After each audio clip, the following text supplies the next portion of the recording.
إلا أن الأمة العربية وبفضل تضامنها الذي تجلى في قمة بغداد ثم في قمة تونس استطاعت أن تقف بوجه المخططات الاستعمارية وأن تعزل الخط الاستسلامي للنظام المصري وأن توقف انتشار المخطط الأمريكي.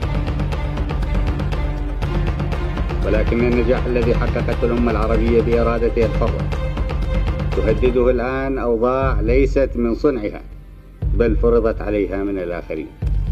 إن التعقيد الخطير الذي بلغته الأوضاع في إيران والتصرفات غير السليمة وغير المبررة من قبل بعض القوى النافذة فيها قد أعطت لأمريكا التي أدينت سياستها وهدمت مخططاتها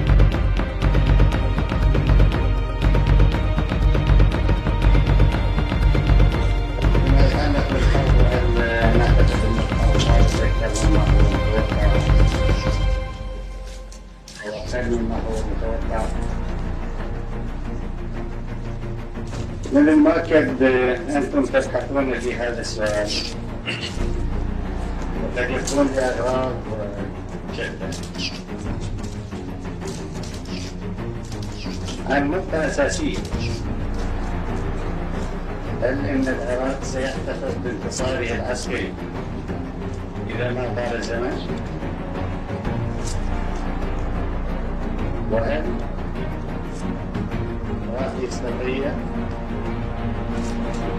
أن يحصل على النتائج السياسية اللي تحفظ سيادته وكرامته وتعزز سيادة وكرامة العرب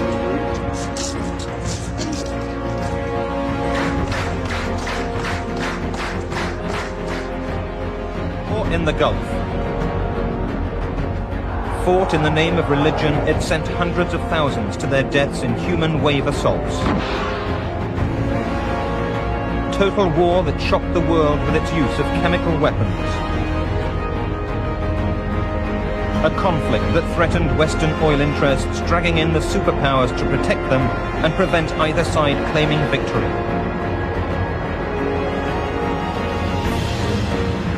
A war without material gain, yet one where Iraq could claim victory and pursue reward by seizing Kuwait, bringing the world to the edge of another conflict.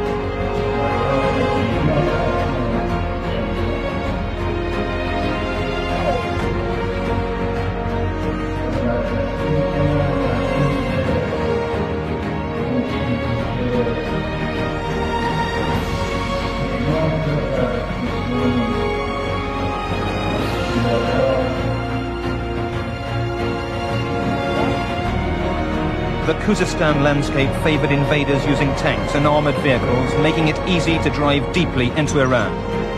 With a 5-to-1 superiority and facing only one depleted Iranian armored division, Iraqi forces moved quickly despite lacking air cover.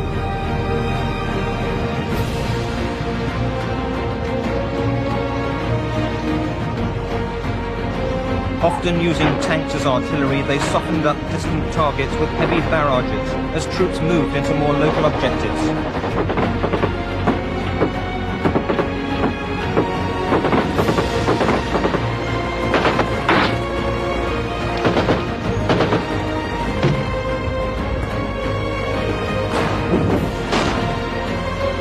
The Iraqis' Soviet-made anti-tank gunships found few targets, scouting planes rapidly being pocketed by dugouts and entrenched artillery. The Iraqis had already proved these tactics against Kurdish rebels, but their strategy failed to recognize that defensive armies could also move quickly into position.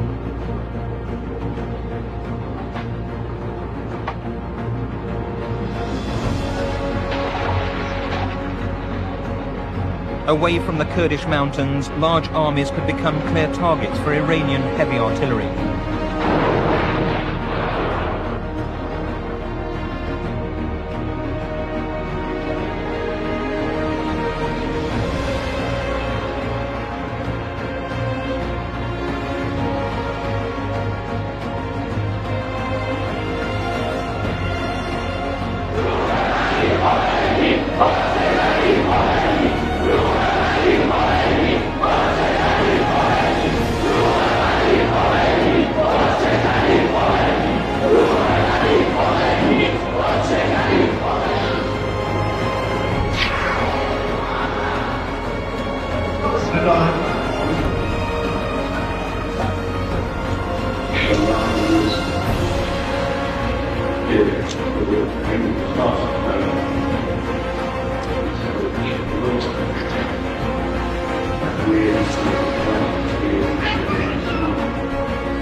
But the raids bring only temporary terror to Baghdad. Otherwise, it seems the city peculiarly content to be at war, at least while its own side is winning.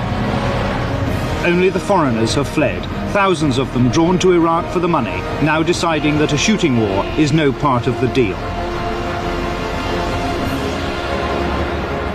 And then there's the chance to join in the war games, to cake your bus with mud so that a telltale glint from burnished metal doesn't betray your position to Iranian warplanes, even if the nearest you get to the front is a city bus stop.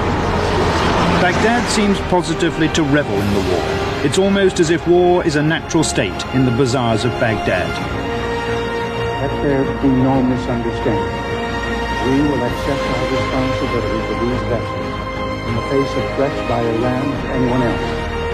If we fail to do so, simply because these ships previously flew the flag of another country, Kuwait, we would abdicate our role as a naval power.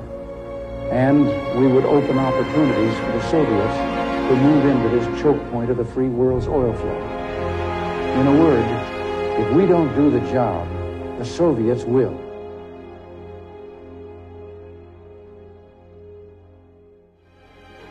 Iraq's supreme leader Saddam Hussein contrived to convince his people that they had won despite failing in all his war aims.